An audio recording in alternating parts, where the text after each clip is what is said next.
whatever you do, Yes. don't do this. Just keep your head up. And don't look at your wound. Give it to me. Yeah. 5, Ready? Yep. 4.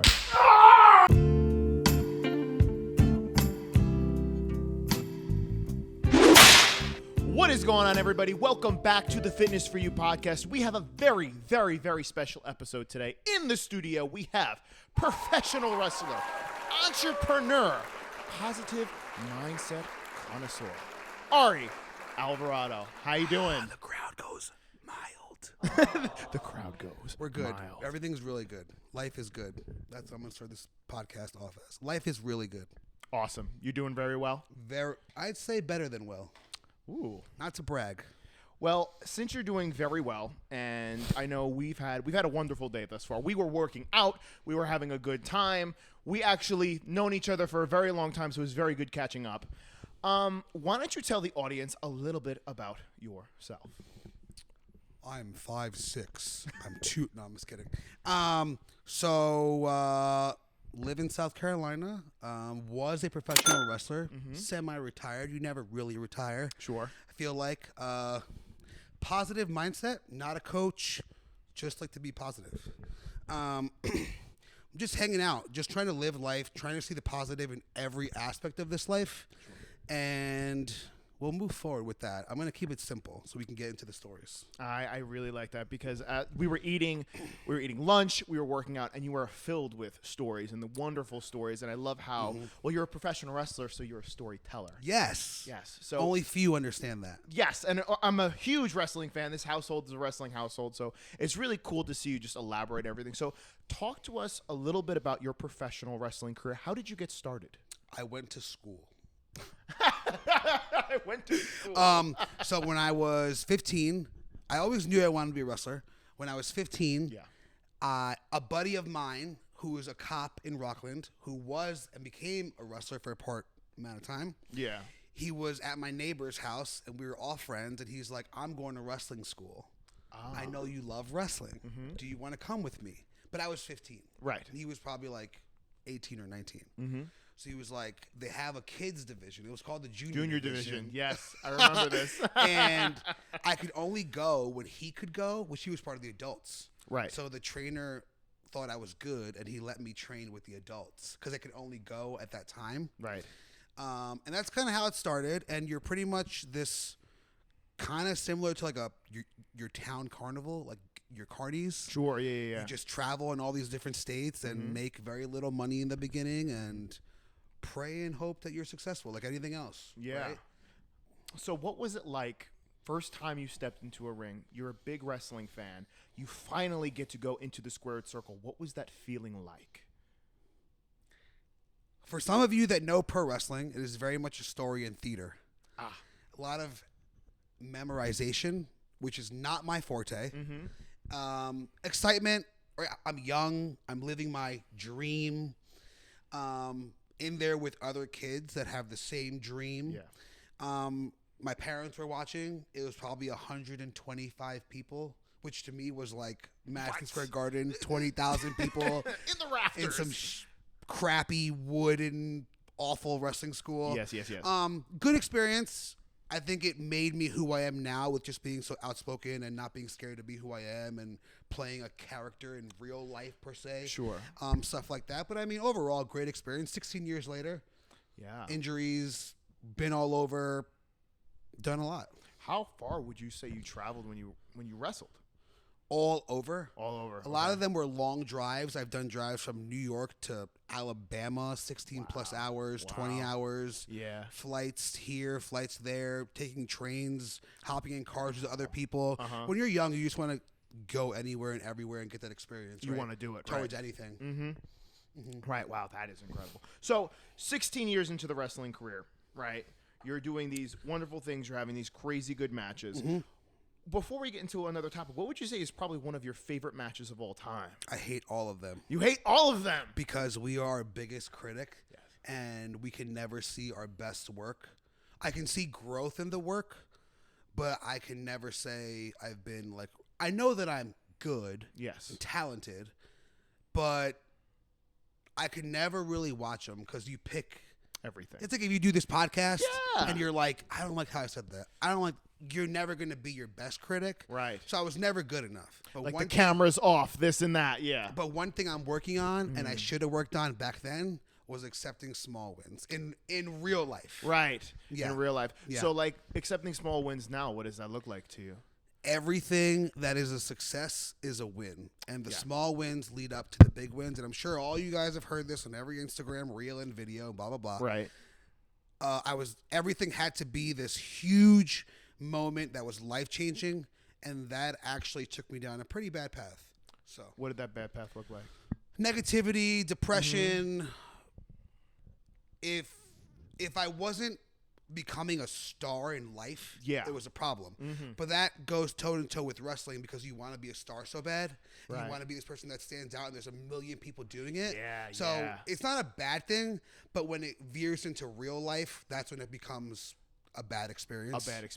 Right? Do you feel like your time in professional wrestling, because you said you started when you were 15 years old, do you think that had, I don't want to say a toll, but it shifted the way you thought about life, would you say? I think it made life worse. Really? Why did it make life worse, would you say? Because it's almost like this thing, like when you're a kid, you have dreams and aspirations. Yeah. And it's like untouchable. Like you're not supposed to get there. Yeah. Because we're normal individuals. Right. So it's like an untouchable dream. Like, so it's like, it was a great experience. And I don't know if I'm done or not, but I'll just say that you try and portray this character at all times. Right. And that's not healthy because that's not who you really are. Right. So I think going from, I started in high school. So it literally shaped my whole life. Right. Which is good and bad because I felt like when you're chasing this dream that may actually be untouchable, which I want to say that's not necessarily true. Right. But if you don't believe you can get there, then it's always going to be a problem. It ain't happening, right? It's not happening. You don't believe in yourself, then you can't make it. Can I ask you a question? No. Yes, You I'm may. going. Stay in my house. Go That's ahead. it. Get out. Get out of my place. That's it. It's Ari's now. That's it. So I think it's been a question on my mind and a lot of people that follow you. Sure. Why aren't you done? Are you finished? Are you retired? Are you not retired? Bleep me out here. It's a sickness. It's a disease. Fame is a disease. Yes. It becomes a sickness because you become so obsessed. Yeah. You can't have a plan B. And I don't know if you guys have heard this, but if you only have a plan A, it's your only option. Right. I always had a plan B, which screwed up everything. Oh, so you had a plan B. Always. Which and was it like, because my parents like, wrestling's not going to work. You need to go to get a job and go blah, blah, blah. And I'm like, yeah, no. Yeah, no. Sorry. I'm going to do my dream. Exactly. And you did it very, very well. They signed the waiver. At the time, it was $50 a month. Right. And they had no idea what the hell I was getting into. Wow. That's funny. So, you know, it's actually really funny you say $50 a month. You're saying the junior division. Yeah. So we go way back. Like way back, 2009. I am in the 8th grade. And I am in the 8th grade. And my father takes me to a wrestling school called East Coast Professional Wrestling because I was just so enthralled with it. Probably 50 minutes away from his home. Exactly, 50 minutes away from my home. And I see this guy with a pink mohawk taking bumps in the ring. And it was this one right here. Little did I know that we would share a lot of history. Cheers to these microphones. Cheers to these microphones. Sorry, producer. Sorry, don't Brazilian Jiu-Jitsu us. Don't hurt us, okay? Bum knee. He's going to kill us. But speaking of that history, the year is 2019. The month is July, right? July 27th, maybe? July 27th. I don't know what you're talking about, but I have an idea. You have an idea. It is July 27th, and we are at the Nyack back door. Yeah. Yeah. And there was an event going on called the Square Circle Project. Why don't Squared. Squared. Thank you. Sorry. I apologize. It's okay. Squared Circle Project. Tell us a little bit about that. When you're a wrestler, you have aspirations to do 1,000,002 things. Yeah. And I decided to run a wrestling show. $20 for front row, I'm pretty sure. Maybe 25, I don't remember. You paid, do you remember? Yeah, I think it was like 25. Okay. It's 25. We got front row. There was 160 people at that show. I love being creative. Creativity is in my soul purely. I think of 1,000,002 things every day, all day. Yeah. And I think that I really wanted to run a show really bad. Right. And if you guys know how wrestling works, people write wrestling, they write the storylines. That was my biggest creativity point, and I really had nothing to do with control. Just I want this in my head to come out on this stage, and then people start doing that. Right. And so, what was the big inspiration? Because I know you wanted it. What made you say, "Okay, Squared Circle Project, we're doing this"? Because this is an event you ran. I ran it and I wrestled in it, and it was really hard. Yeah, I would believe so. I remember when Andrew, my buddy Andrew at the time, were huge wrestling fans. Hi, Andrew. Right? We heard you were putting on this event. And we're like, there's no local wrestling shows in Rockland County. He's like, we have to go to this thing. And it was amazing. Yeah, it was fun. It was like a wrestling fan who was also a wrestler put on an event, which is what happened. Tony Khan, loser. Go ahead.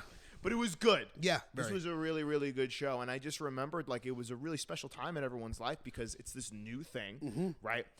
Everyone, I never heard an indie crowd like that. People don't want to admit they love wrestling because it's like, you're like a loser if you love wrestling. Right. So we're losers. We're losers. It's cool. It's okay. Yeah. And it's like, you can't, my mentality was, if you're a family man or a person that loves family, you go to the movies. It's $20 a pop, even more expensive now, right? Let's say you got 3 kids, 20, 40, 60, 80. You have a wife or a significant other, you're at $100 right before you hit popcorn, drinks. That's another $100, right? Yeah. So if you can go to a wrestling show, an entertainment show, yes, for less than $80 for like 4 or 5 people, it's a no-brainer. It's something to do on a Friday night that you would normally not do. And it's an incredible show. Phenomenal. Incredible experience. And you can tell the wrestlers are invested into the crowd. It's a whole experience. You're not just watching it, you're in it. And when the wrestlers are your friends, everybody wants to work 20 times harder because they want your show to be good so they can have a place to work every month and have fun. Because a lot of the independent shows are not fun. I mean, they are, but... Right. It's more businessy, where mine was more laid back. I wanted to book the show so my friends could come, hang out, have a good time, spend time together, which we don't normally get to do when we're traveling. Right. I see you for 4 hours and I'm gone. You're gone. So that was kind of like my thing. Is like I wanted everyone to have fun and have a good time. And that was so cool because it was so true. Because when I went, me and Andrew, we came to set up the ring. Like, why aren't we gonna set up the ring? You know what I'm saying? Don't even pay us. We want to just have a good time. This is such a cool experience for us. But you can tell every single person that worked there was a unit, right? From the announcers, from people running concessions. Everything. Everyone was setting up chairs, putting everything down. The people running concessions, probably my mom and dad. Just saying. Probably. Troopers. It was truly an awesome experience. So thank you. It is, I believe the year is 2020 now. This is the 3rd show. You have a torn ACL. How did that happen, and what were the consequences of that happening? Long story short, but I want to make a difference. So if we had more time, I would have said short story long. But we don't. COVID 2020, March, right around that time. We didn't know what was going on. Everybody was sick. Yeah. I ran a wrestling show. There was 350 people there. Great success, but everybody oddly was sick. And no one knew why. Right. And we were at that Congers sports field. Right. Right by Rockland Lake. Yep. Yeah. And the week after, we had another upcoming show, and I was in my garage. I bought a brand new ring, tore my ACL, MCL, meniscus in my garage. Short story, was going to get surgery. Hospitals closed down probably 10 to 11 months later. Hopping around on one leg, then to get surgery with another year recovery. Wow. Not fun. Not fun. Very mentally taxing. I gained 85 pounds, obviously, and it was just a mess. So you gain 85 pounds. That can, I mean, listen. Based off depression, during that COVID time, all we were doing was going to Restaurant Depot and buying 100 mozzarella sticks at a time, frying them with taquitos, frying them, and that's so it. Good. This is a fitness podcast. It was delicious, but so good. I gained 85 pounds. understandably so, what were we doing in COVID? Nothing. People weren't working out. We were staying inside, you know, and we were in New York at the time, so everything was shut down. Exactly. Right? So during that time, you gained 85 pounds. What was your breaking point that said I needed something to change? Honestly, it was probably like 2 years later, which is very sad. Very stuck in that depression. I want to say probably when I got engaged, because I thought to myself, how could someone love someone who's so depressed, right? Who is so overweight? And I'm in the wrestling business. It's very showy. Yeah, you're of course. In your underwear or in gear, or whatever. Yeah. In front of, I've had a crowd of 2,000 people chant to me, "You fat fuck." Wow. But that's wrestling. That's wrestling. So, right? and if you're a heel, it's like, yeah, keep giving me attention. So, just the engagement changed. Yeah. And then I was like, I need to care about myself. Yeah. Not just her care about me. Right. So that got me going. I had a goal. I made a goal. I hit my goal. I had a trainer or a coach, and my thing is I need accountability. Yes. I think a lot of people do. They're not willing to admit 100%. that. Once I got the accountability, I needed someone to text me and say, "Hey, did you weigh in today? Did you take photos? Did you do this? Did you do that? Oh shit, excuse me. I have to. Right. So it was the accountability is what I needed. My wife, I couldn't get her accountability because there's that mixture of accountability and love where you don't want to press too hard and you don't want to be that reason where someone gets upset or whatever the case is. Of course, right. So I hired a coach and everything changed slowly. Right. It's really changed now, but yeah. It's like they say why a counselor cannot be a friend. It has to be a third party. Correct. Same thing with coaching.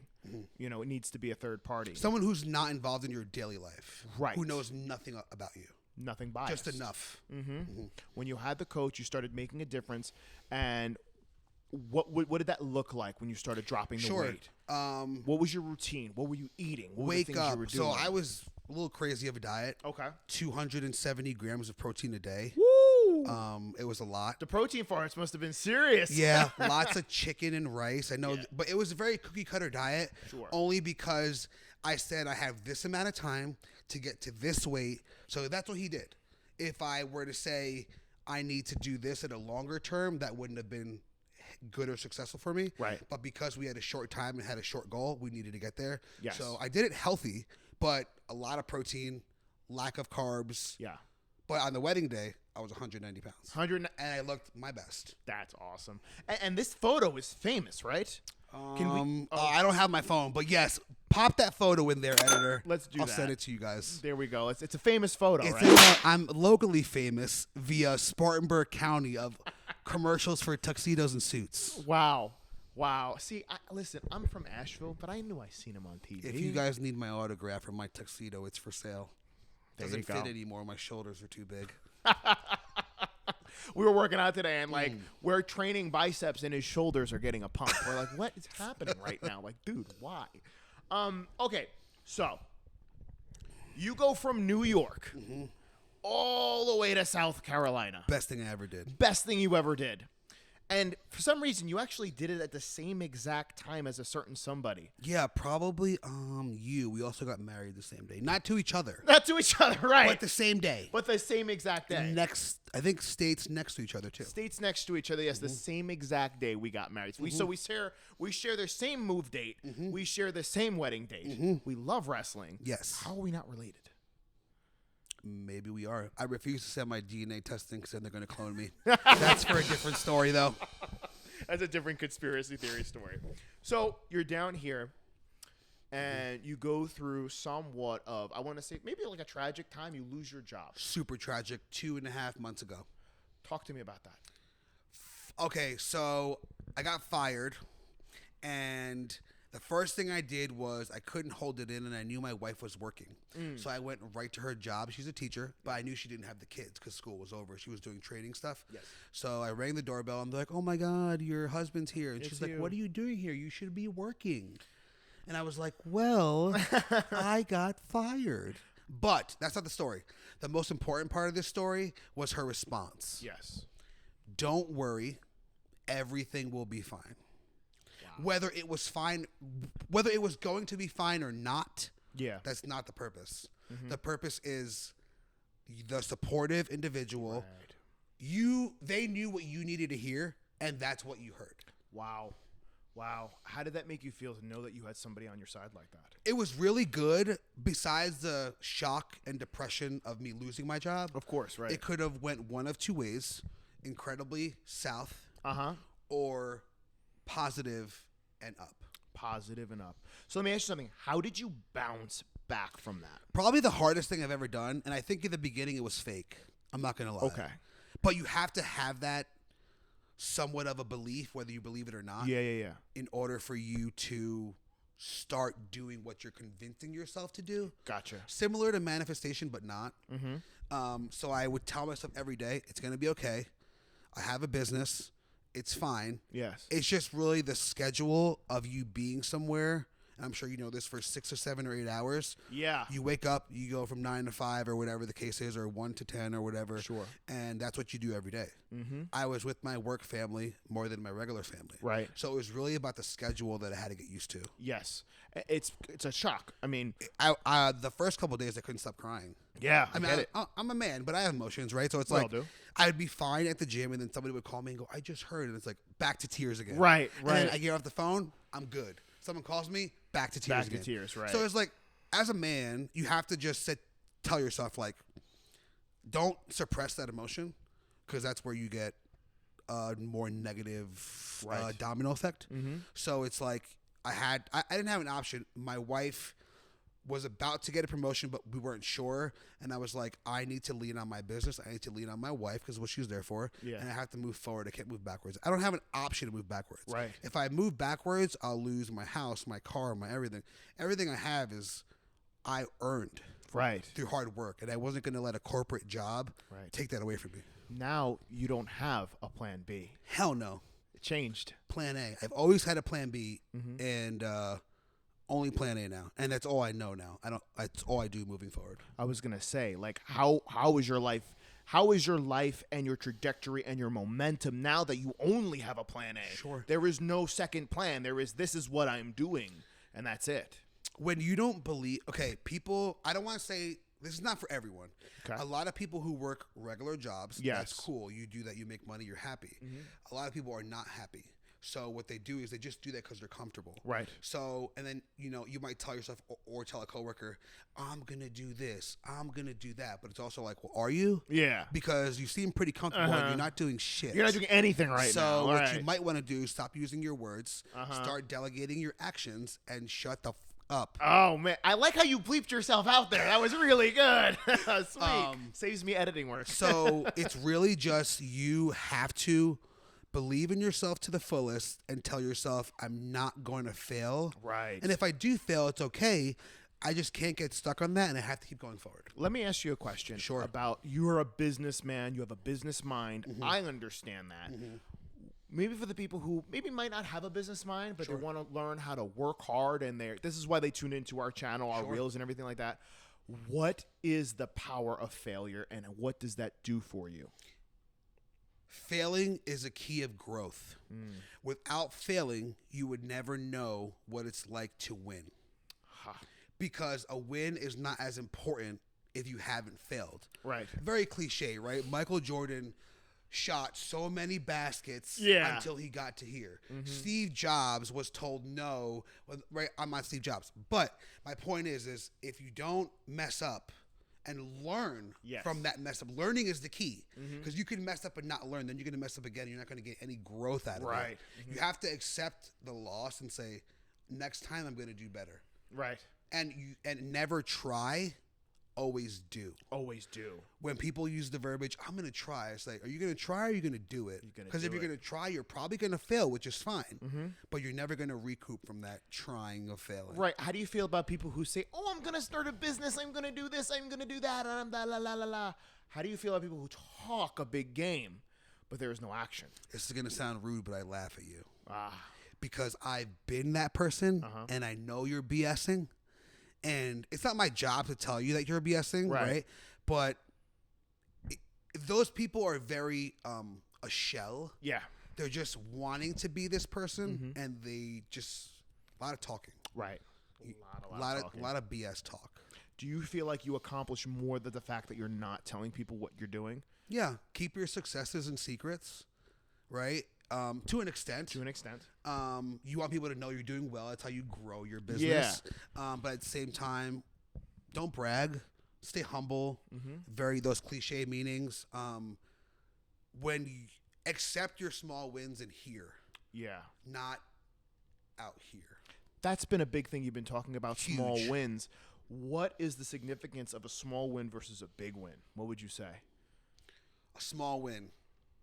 For someone who's basic, similar to me sometimes, I meal prep. That's a small win. Right. Mm-hmm. I didn't go to Burger King to get a burger. And how do I know this? Because it's 14 grams of protein and 30 grams of carbs for a Burger King burger. Because I used to eat it all the time. Right. But then I told myself, why wouldn't I just go home and meal prep a burger? I can meal prep 5 burgers with more protein, less carbs, blah, blah, blah, all that stuff. Of course. Right. A small win is just something like you have to accept and go, this is going to lead me to a better direction. Yes. The big wins is like I have my dream car outside. 5 years ago, I told myself, I'm going to get this car. I'm going to hope to get this car. I'm going to try and get this car. Then when I got the money, I bought the car. By the way, it's a 2022 Jeep Wrangler. I'm obsessed. It looks really good. But it's blue. So it's like, that's a huge win. Yes. But I didn't know how to accept it until years later. Right. I'm like, if you look back and you ask the old me, did you think you were going to be here 5 years from now? Right. Well, no, but I am. And now that I'm in it, you have to live in it. It's like when people say, I wish I knew we were in the good old days. Yeah. Well, guess what? I know I'm in the good days now. Before, I was wishing. You know? Why does every day not have to be a Super Bowl? Because you're not promised to live tomorrow. Right. I could win the Super Bowl, let's say, and then die tomorrow. Yeah. Does that win even matter anymore? Right. No, it doesn't, because you're not here. So I guess that's why the small wins are super important. Yeah, the small wins is what keeps you going. That's your motivation. That's your motivation, quote unquote. Let's talk about your business, because you are an entrepreneur. You have skyrocketed past all of these adversities. You've gotten married. You moved out of New York. You're living your best life. Blessed. Hashtag blessed. Right? So what is your business and what do you do? How do you bring value to this world? I don't think I bring value to the world personally. Okay. I bring value to a certain community. Okay. The wrestling community, we do clothes, we do hats. I sponsor wrestlers with baked goods. Like a wrestler might have like a brownie, right? And like we'll use like red sugar as like blood, or But a lot of our stuff is shirts and clothes, and so it's really cool when you're shipping clothes to Malaysia. And I don't even know where that is, honestly. And they're paying more for the shipping than they are for the clothes. That's wild. So like even then, when I was doing that, and I still I'm like, oh, like whatever. But it's like someone's wearing my shirt in Spain or Malaysia. It's right. Like, it's not very all the time thing, you know? But it's a really cool thing. Very cool. And people go to events. They send me photos. I've had people at big shows bring signs with my logo. I mean, just random stuff, you know? It's things that I never appreciated that now that I want to say not depressed and in a better mindset, I can really appreciate. And someone going, I literally saw your stuff on TV. I'm like, oh, wow. Like just a little example. For instance, I made Rob Van Dam a stuffed buddy, like of him. And they had an A&E biography like 2 weeks ago.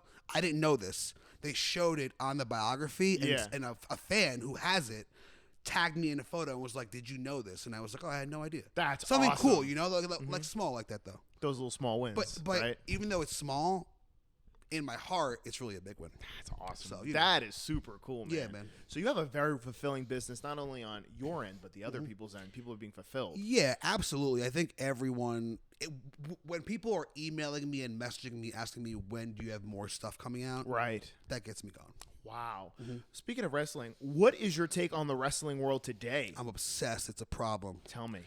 Wrestling is great. It's my outlet for all my emotions. Wrestling has never let me down. And I say that like never. It's like when I'm sad and I'm like, F this. Yeah. I can just go watch wrestling. Rock on. It's my outlet. If I'm happy, same thing. wrestling, right? So it's an obsession. It's a bad obsession, but it's a positive one because that could be diverse into many other things in this life that are not good. I was gonna say, I mean, I love wrestling. Yeah. My family is a family of wrestlers, wrestling household. Yep. But so I think, speaking of wrestling, I think it's time for some rapid fire questions. I think we're reaching that time. Let's rock and roll. Let's rock and roll. Rapid fire questions. Let me ask you this: favorite food? It was pizza. Now it's burgers. Burgers. Favorite move to give? Ooh. Oh my God, there's so many. Pile driver. Pile driver. Favorite move to take? Canadian destroyer. Canadian destroyer. Pizza or tacos? Tacos. Oh man. Okay. Dumbbells or barbells? Dumbbells. Dumbbells. What is your wrestling Mount Rushmore? Love this question. Oof. Shawn Michaels, somewhere on there. Number 1. Triple H, number 2. Gosh. The Rock, number 3. Wow. Okay. If I want to go a little out there, Eddie Guerrero, number 4. Eddie Guerrero, number 4. Okay. Awesome. Wow. One last question. Yeah, let's rock. Okay. I'm going to regret this. Can you chop me? Zoom. All of these cameras need to zoom in. Can we do that? Joe, producer, can you take that camera right now? Can we get a chop? Can we do this? Producer. Oh, wait. His knee is busted. Hey, hold on. Wait. Wait. His knee's busted. Can we do this now? Am I going to regret this? Probably, but that's No, okay. you're not. I'm not. Why? Why? Because we have no regrets in this life. Because we learn from everything. I don't like where this is going. What you'll probably learn is you probably shouldn't ask for another one, but it's a good learning experience. Okay. I'm going to celebrate the small wins. Honey, you might want to get this on tape. Thanks. Okay. Taking my shirt off. Okay, that's fair. It'll make it better knowing. This is going to be so bad. Do you want to pep dance and get it, ready? All right, are you guys ready? You can give me a countdown if you want. Whatever you do, Yes. don't do this. Just keep your head up. And don't look at your woman. Give it to me. Yeah. 5, Yep. 4.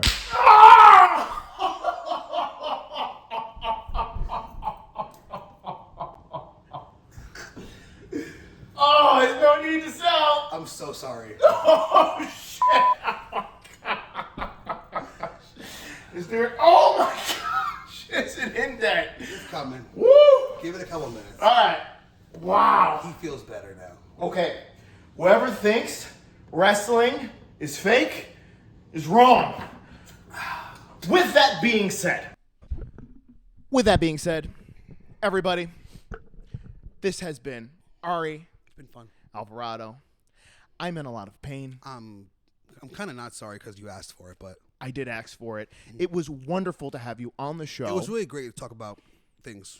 Seriously. Yeah. I'm kidding. Wow. It's going to be a little hot. It's burning. Yeah, it's a little hot. It's burning. Thank you so much for being on the show. Thank you. It's a great show. I wish we could have talked more. Me too. Maybe However- a part 2. You never know. Maybe a part 2. However, everybody, you guys know the deal. Live lean and stay happy. Are you good? He did a countdown. I didn't know he was doing that. I was like 5 smack of it. Oh! Are you good though? I'm great. That was awesome, bro. Thanks so much. This was awesome. Thank you. That was really, really good. Fun.